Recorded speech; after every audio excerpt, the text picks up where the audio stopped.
Won't you please come join me for some midnight therapy? Ladies and gentlemen, welcome back to another episode of Midnight Therapy. I'm your host, the one and only Cat Matthews. It is a glorious Saturday morning. Having some coffee, feeling good. Well, I was feeling good for about 13 or 14 seconds until I opened my phone and I saw that World War III had begun without my knowledge. When I went to bed last night, didn't have that on my bingo card.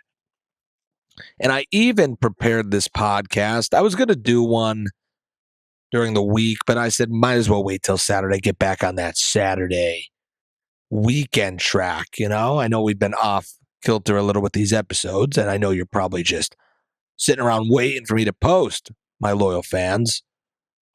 So thank you. I do appreciate you being there, but I wanted to get back on the weekend. So I wrote the script that I follow, the guidelines, the talking points I wanted to address last night, and World War III and the U.S. attacking Iran wasn't really on the list. That's a newer development. I knew there was tension with Iran, but I didn't know, that the president would issue an emergency statement talking about us attacking Iran so soon. But it did happen, so we're gonna get through this together. Like I said, I don't know anything. I'm just a cowboy in the basement here, but I'm gonna try to make it a little more, let's say, understandable. Try to make it all make sense a little bit from my perspective, which could and probably is totally wrong or off. But that's why this is a show. This is an entertainment. This is something you watch with your family on TV during Christmas and Thanksgiving. That's what you do. You put on this show. For entertainment purposes. This is a comedy podcast, But let's dive into it here. State of the Union. Every president gives a State of the Union address. I think almost, is it every year? I think it's every year, maybe every other year. I don't. Regardless, Trump gave them when he was president the first time, and he's giving them again now. But this is the first one he did as president number 47, his second term. And I watched, and of course there was the typical theatrics, the pageantry of the left not standing up and the right standing up and doing a standing ovation, and the special guests, they pull at the heartstrings, and the honorable guests that, I don't know, like the hockey team was a nice shout out, I guess. This pageantry, I can't even humor it anymore. Like, you could talk about the country doing well, that's fine. You could talk about the country doing horrible, that's fine. But a bunch of these suits sitting in this palace, standing up or not standing up for the leader talking, is not really a accurate representation of the state of the union. For what that means. Like, what is the state? What is the status of the country? How are we doing, right? What is the current state of this country? And what you saw from both sides was not accurate. Not the best indicator of the real state of the union, which I'm going to tell you a little bit now. I have witnessed, just with my own eyeballs, seen, heard someone talk about it, saw it on my phone, saw it on TV. These things in the past couple of days, the news stories that I've heard out of people's mouths would blow your mind. And they're here today, gone tomorrow. Like, no one's even talking about certain things anymore, and that's by design. But the Epstein files, I'm not going to harp on them anymore, in and of itself are the craziest thing you should have ever heard in your life. That's the craziest thing you probably should have ever heard in your life. That there is a satanic pedophile cult running the world, and every influential person from all walks of life are involved in it. That should be the most shocking thing in the world. Yet it really isn't for a lot of people. Let's name a few more. This cartel guy, is it El Mencho? Got killed. Pretty big story. Only reason I bring it up is I think he was like ratted out by his mistress or lover that was an OnlyFans model. And I think that's kind of ironic because, women and sex are usually always the downfall of these guys. Remember what was it, the Iliad and the Odyssey? Remember like Helen of Troy? Like a huge war over this woman. They'll always get you. But I find this funny. It's like these romanticized, historic, elegant stories in the modern 2026 lens. It was a drug cartel leader smuggling fentanyl to the U.S., got ratted out by an OnlyFans model that he fell in love with after subscribing to her content. Yeah. End of the empire, folks. Let's keep it moving. More shocking stories. Aliens are real? This all happened in like a week and a half, by the way. All this stuff I'm talking about is from my last episode. Like, my episode ended, episode 82. Until now, all this crazy stuff has happened, and no one really cares. Aliens are real. Obama was on like a podcast, and he's like, yeah, they're real, but I never saw them. They're not at Area 51 in the underground base, if that's what you think. And the interviewer was the worst interviewer ever. He goes, okay.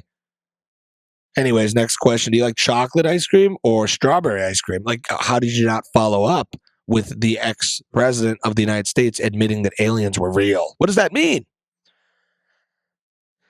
So then you have Trump saying, he's like, well, that was very classified what he did. That was wrong what he did. And then like the next day he's like, all right, we're going to release all the alien stuff. We're going to let everyone see all the alien files now. Okay. Now, hang on. So you're saying you weren't saying that Obama lied, number one. He didn't say, oh, no, there's no aliens. He goes, that's classified.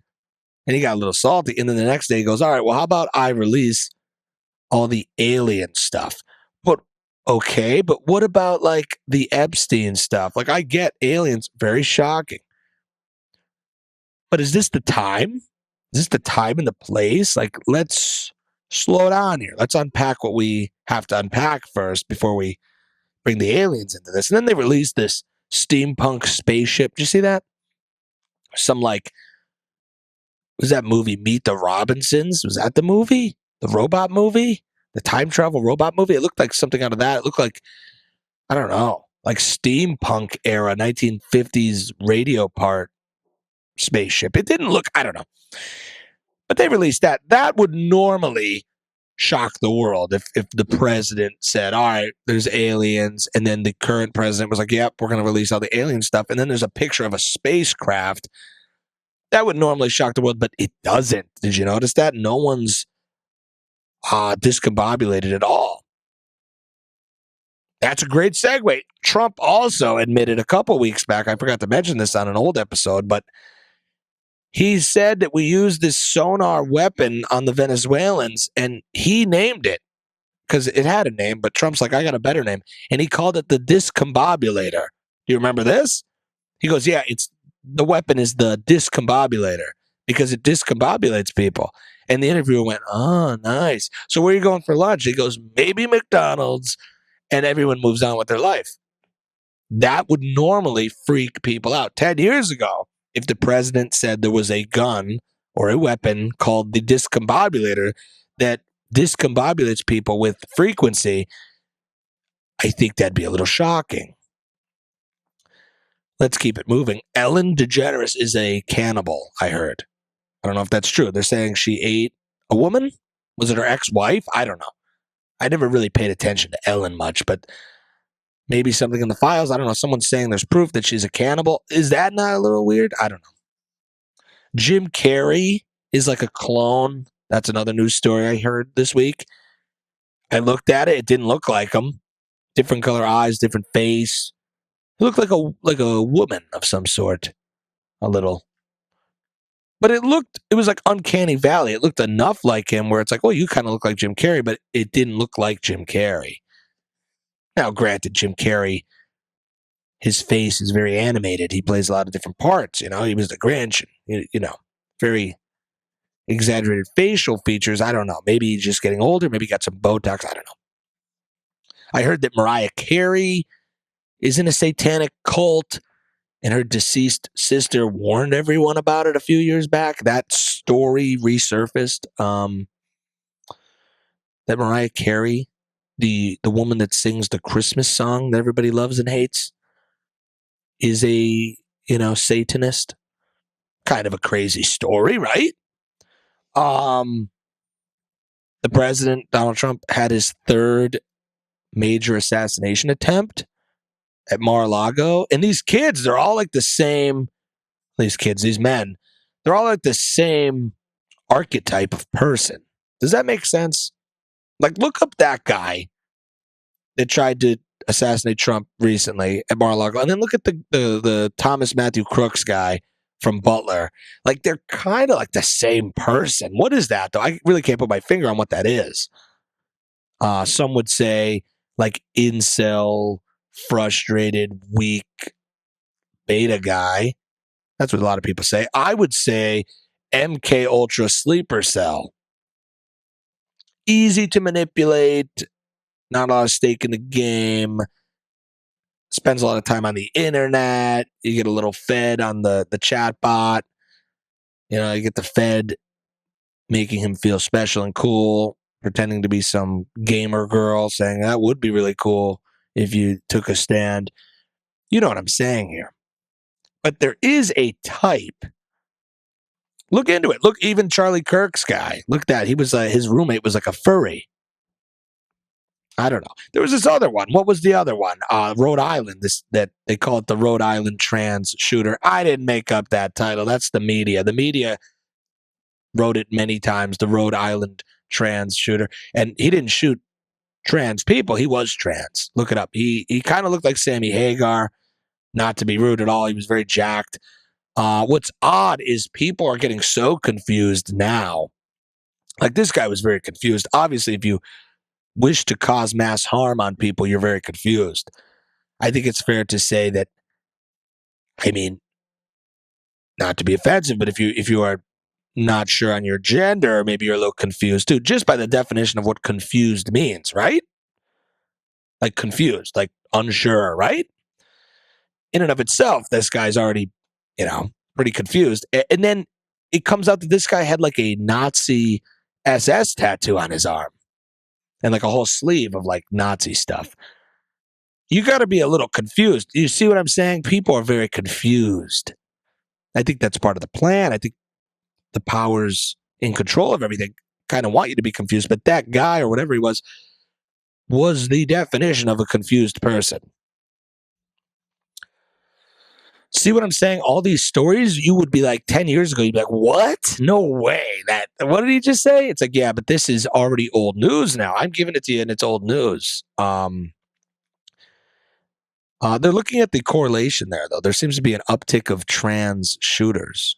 I don't know if there's any real data on that, but there is certain patterns. There has been a few, more than a few. Actually, it's a notable amount at this point. I don't know if there's any correlation to that, but saw a couple news stories on that as well. The Winter Olympics are over. On a lighter note, I'm gonna miss the curling. I did like the curling. I don't know why. It was fascinating to me. I liked watching it, and it also was like a natural melatonin. Like golf, you watch golf or baseball, and even bowling when it's on ESPN 8. It's like a sub station of ESPN, but that put you right out. Curling put me right out. It was nice. I'm sad the Olympics are over a little. It was nice background TV. On an even better, lighter note, because I'm going to circle back to this, two things. We got this bust for the studio, and I think this place is getting really classy now. The decor on this show, if nothing else, I should be given the credit where it's due with the decor and the ambiance and the vibe that this show is. Worked really hard on it. A lot of you might not pay attention, but the lighting, the props, everything needs to be studied one day. They'll be like, wow, he had a great set. But this bust, what a score. I had it up in the living room on the mantle, the fireplace. I got to bring it back. But for this episode, nothing but the best for you loyal listeners. And also, positive side note, I was at McDonald's. You know McDonald's. And I got the Big Arch. Do you know what the Big Arch is? It's a new sandwich, limited time sandwich. And it's like a Big Mac, but better. So instead of those flimsy little, like regular hamburger patties, they give you two, not one, two of the quarter pounder patties on the Big Arch. No middle bun. Nobody needs that middle bun. I always say that. Better cheese, better sauce, better bun. It was amazing. It was the best thing ever. And you know what made me want to go to McDonald's? Because I don't really go to McDonald's. The only time I go to McDonald's is when I need like I call it a Diet Coke, like pick me up. And in my head, that crispy Diet Coke saves me from whatever I might have, whether it be a headache or a hangover or anything. It just fixes it somehow. Regardless of that, I wanted to go to McDonald's because I saw an article that Putin said that Americans are serving people in the McDonald's burgers or something like that. Like they're eating human meat. And I was like, this is disgusting. This is another news story. Putin called people vampires and cannibals. Look that up. He said it's going to be exposed soon, the vampires and the cannibals. Okay. But this is why we're doomed. I read that. I went, that's terrible. And then I went, I could go for McDonald's. See what I'm saying? And then when I got there, I saw the Big Arch poster, and immediately I was like, oh, yeah, that. But it was rather good. I'm gonna circle back to the Big Arch later. Well, let's get into more weird stories. Les Wexner, billionaire, almost 90 years old, something to do with Victoria's Secrets. You could look that up. They got him on the stand. They're interviewing this guy with his relation to Epstein. Now, he had a little bit of a relation to Epstein.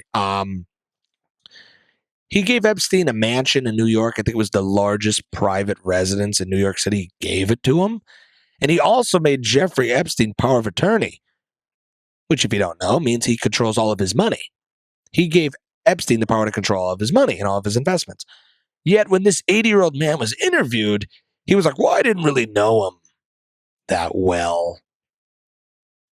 Do you know that if you don't know somebody that well, you usually don't give them multi-$100 million properties, and you usually also don't make them the person in control of your money. Just pro tip here. But old Les Wexner said he didn't know, and then he started going off about some other stuff, and he was flapping his lips, and his lawyer kindly, politely leaned over and said some very explicit language, which I'm not going to say on the show. But to summarize, he said, I'm going to kill you if you keep talking, essentially. And I paraphrase that, but that's what he said. He said, I'm going to kill you if you don't shut up. And then he just laughed. Les Wexner laughed and went, he's probably innocent. Hillary testified. I don't really have much to say about her. She's an evil woman. Smart, though, so she knows how to handle the press. But she kind of just said, I never knew him. I was around his girlfriend, Ghislaine, or whatever, but I never knew him. And then Bill went up there the next day, which is very funny because the whole time Hillary was kind of avoiding the fact. She was like, well, I never knew him, but my husband was best friends with him. But Bill was like, look, of course I went to the island And of course, I got the massages. And of course, we wore matching silk shirts. And of course, there was a painting of me in a dress on the island in the main room. And of course, I'm in the flight logs. And of course, I was caught in a major sex scandal when I was president. But I didn't know about any of that other stuff. I can assure you that. Like, of course, we were friends for years. And I did go to the island many times. But I didn't know about any of the weird stuff. I promise. Okay. See what I'm saying? See what I'm saying? Bill Gates confessed too. They're all confessing. The whole chessboard's falling apart now that they were playing. They're losing now. It's crumbling. Bill Gates admitted it. He goes, "Yeah, I was on the island and I did get STDs from those Russian girls, and I'm sorry, but I didn't know about any of that weird stuff, about that other stuff." Prince Andrew, first royal to get arrested in like 400 years. They arrested him. They took him in. Why are we still calling him Prince Andrew? Isn't he just Andrew now? He's like he's ex-princed. He's no longer a prince. It's funny, there's like no king's rallies in America, but then they actually still have like royalty over there. Isn't that weird? And the people that were out, like the women protesting, saying no kings, love the royal family. It's weird. Side note. Whoopi in The View. This is what's so funny. They were on the Epstein list, a couple of them. And before this, they were like, Trump's on the list. He's guilty. He's mentioned all these times. That means he's guilty. And they talked about that for months. But then it turns out Whoopi was on the list and a couple of the other people on The View. And they're like, well, just because you're on the list doesn't mean you did anything wrong. Not necessarily. Just means you could have been mentioned. But they will never apply that logic universally. Only when it's people they like or themselves. They'll say, well, that means nothing. Which is very funny. There was like some fake Ghislaine Maxwell spotted. I don't know, like there's like a picture of her. She looks different in prison. Then like somebody spotted this like doppelganger of her outside. I don't know. Everything's too weird. Everything's so weird. There was also that fake Epstein. It's like a long hair Epstein in Israel. There's like a picture of him. Looked just like him. Everyone forgot about that. This whole episode is me telling you things that would blow your mind 10 years ago, yet everyone has forgotten today. That's what this episode is. Let's keep it rolling here. The whole alien thing with Obama, Trump getting mad at that. Remember the Miami Mall incident? That keeps resurfacing, talking about aliens and stuff. There's like hundreds of cop cars at this Miami Mall, and people were calling in reporting these giant, like demon aliens. Do you remember this? And we all kind of just let that go. We're like, yeah, whatever. They said it was over like a fight, that there was a brawl in the mall. But anyways, the biggest distraction from what's really going on is, in my opinion, this Epstein stuff. So they wanted you to believe, because there's planned opposition. You know, there's people that are appearing to be on your side, even though they're not. They're all part of the big club that you ain't in. They'll be like, well, the Epstein files are the priority, but they're distracting us with the aliens and Bad Bunny. And that's true to an extent. But I'm making a theory or a hypothesis here that maybe the Epstein files themselves are a distraction from something even worse. Because this got everybody all interested. You know, it's like a true crime thing. You got the Candace Owens of the world going insane, and Candace Owens is, I always say, just a grifter fraud. But she does what she does very well. She knows how to monetize this juicy gossip in a way where she seems credible, but is really just, for lack of a better term, pulling it out of her ass, out of thin air. Just makes things up, no matter what. No matter how crazy, she could just make it up and make connections where there isn't connections, and people will still watch because people love watching a dumpster fire. And the worse things are, and the more juicy and corrupt and scandalous, the better it is for ratings. And I know that, and you know that. Hate is monetizable on social media. Love is more powerful in real life, but people prefer existing in social media nowadays, which is very unfortunate. But the Epstein stuff, I get that it's all horrible, but I really haven't seen too much of anything happen because of it. Like not a lot of consequences. I mean, I mentioned a few. There's some testimonies and a couple arrests and a couple good soundbite videos were made, but I don't know. I don't really see any change. And like I said last episode, I don't see anyone protesting. I don't see anyone going on the streets with this. This is the biggest news story ever. I've seen people go up in arms and go insane and protest and riot for far less. But I'm not seeing it. So a little confused on what's going on there. But I am curious, where do we go from here? Let's get to the big thing now. Where do we go as a nation from here? So we kind of know now that the entire elite class is corrupt and probably evil. We know that we are bought and sold by other nations and other businesses and ideologies and things like that in a very, let's say, effortless way, through an email of some sort from a powerful guy or a party or a conversation. And these big dealings are being had by these like malicious figures like Epstein. Like they're talking about pandemics, they're talking about financial decisions and stock markets. It's crazy how much they talked about and how far Jeffrey Epstein's reach went. So we know that everything's corrupted. Where do we go post-Trump? Like, where does this go? All these people are throwing these words around. Like you hear like fascist. You hear fascist a lot with Mandami. And you hear socialist. These are old words. These are from last century. And this is looking like a slight repeat of last century. If you want a microcosm of the macro, the socialist stuff doesn't work. The communist stuff really doesn't work. Now, you need socialism in your democracy. You do. So if you have a democracy, you need a little bit of socialism. You need the social programs like the police and the fire department and all that. I get that. But going any further than that doesn't appear to work. And Mandami kind of proved it. Remember, he's like, everyone's going to get free stuff, free grocery store. They did a couple stunts. And now he's on news conferences begging for more money and saying how he has to raid accounts and raise taxes. And I know that sucks, but I have to do it. And then he's a big proponent of you don't need an ID to vote. Everyone's legal. Everyone's a human. IDs, that's a terrible Trump policy to require ID to vote. Yet he put out a thing saying if everyone could just grab a shovel and help shovel, we'll pay you a little, but make sure you bring 2 forms of ID so we can verify who you are. Do you not see that this is the definition of hypocritical and ironic? It's insane what's going on. He lasted like 2 months and he goes, all right, we're out of money.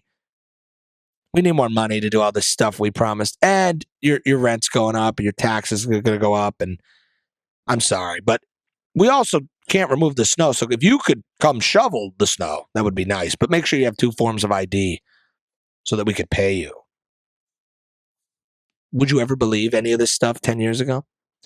And a lot of people, as you saw with Mandami, it's a good indicator, are okay with this socialist, communist path that he's leading people on. The state takes care of everything, and your groceries are free, and your child care is free, and we take from the rich and give to the poor. And that sounds great. And it sounded great in the Soviet Union at first too, until 15 million people died. So then on the other end of that, you have this fear of fascism, which you hear all the time. And of course, there is similarities of what's going on now and fascism. And I'm the first one to call them out. Fascism is not even a clearly defined term. This is like fascismo. This is an Italian term. And if you go even further back, it's like Roman. It was like a bundle of sticks around an axe is what that was. And and then that became other things and leaders. You had 2 major fascist leaders. You had Mussolini and Hitler, and they kind of defined what it was. But if you really don't know what it is, you can't really define it. I mean, there's things that look fascist, if you will, going on right now. I don't like that Trump's putting his face on banners all over D.C. for the 250th anniversary. That's a little, fascist. He also wants a triumph arch, which is, very fascist. The old classical architecture, things like that, the gold, the palace, the ballroom, all that, that's a little fascist. The heightened military presence, a little fascist. The enforcement of strength through military conquests around other nations is also fascist too. And then just the language of, we're going to have Greenland. We already got Venezuela. We want other nations like that. Little fascist. But does that mean that this is a fascist country? No. The one big thing about fascism is you get rid of democracy, and I don't think that's going anywhere anytime soon. The only problem is I think democracy might be at the end of its usefulness in America. And here's why. We have turned it into a two-party system against the founding fathers' intentions and wishes. And now you have so much corruption in this democratic system. The illusion of choice is the only thing keeping people involved. Feel like they have a little skin in the game, but now there's so much, there's lobbyists and donations and media trickery and all this, that it doesn't even feel like it's a government by the people anymore. It feels like whoever has the most money, whoever has the most donors will win the election. And it's a popularity contest. It's very little about policy anymore. It's more about who puts on the best show. And Trump is the greatest showman. Trump is the greatest showman. And whether you love him or hate him, you have to admit that. He made politics a far more entertaining show. And what do people like? They like to be entertained. What do people not like?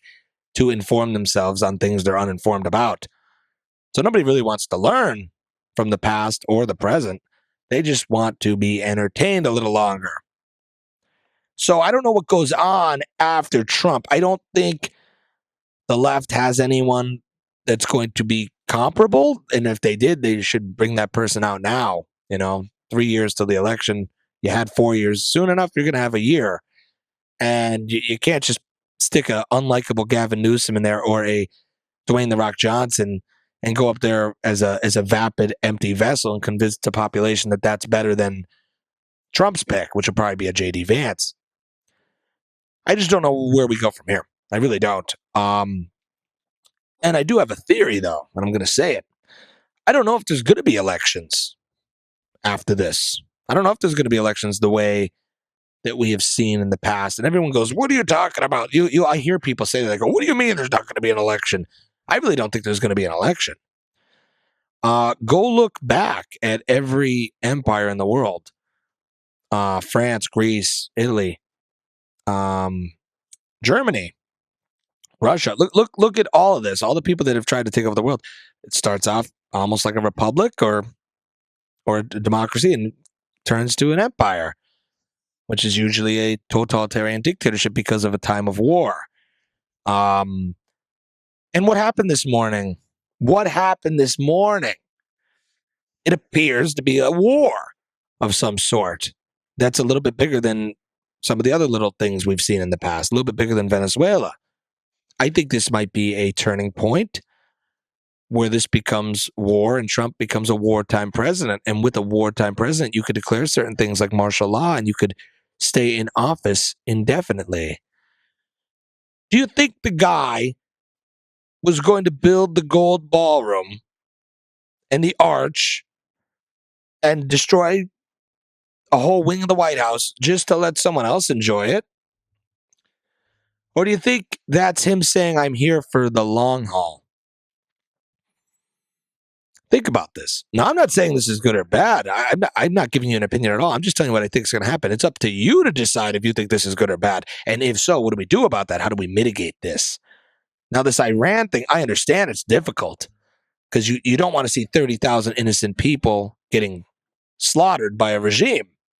Nobody wants to see that. I understand that. But getting involved in a regime change war doesn't work, especially in the Middle East. We know that. We have receipts. We have evidence of that. And to be honest, this is a lot to do with Israel. Israel wanted us to do this. And they are thrilled that we did this. because Iran was the last big threat over there to them and us. Now, granted, I believe Iran had the capability to cause harm to Israel for a long time now. I think the problem was them having the technology to hit us with an ICBM. That's what we don't want.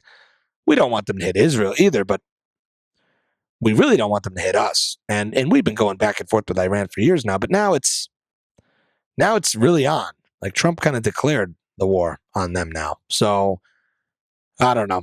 I don't know what to say.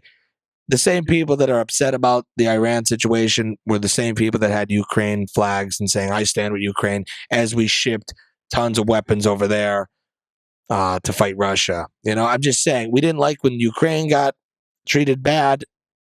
Do we not like it that Iranians were getting treated bad? I don't know. This is too much. I don't believe the United States should be the global police. I really don't. I don't know if they should be the protector of the entire world.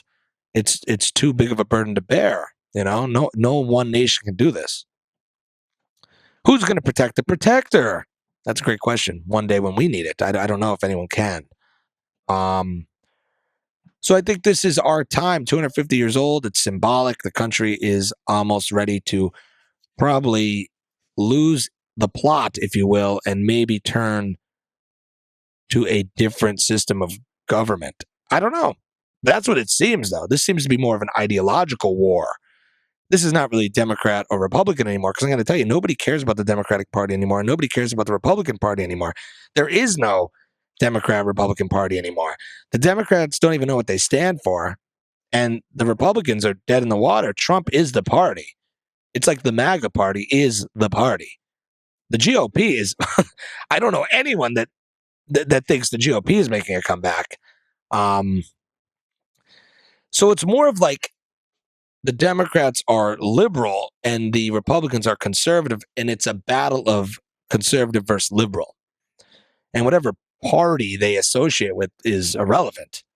Because Trump is the party, let's be honest. And the left, I can't tell you what the left stands for anymore. I really don't know. And that's an issue.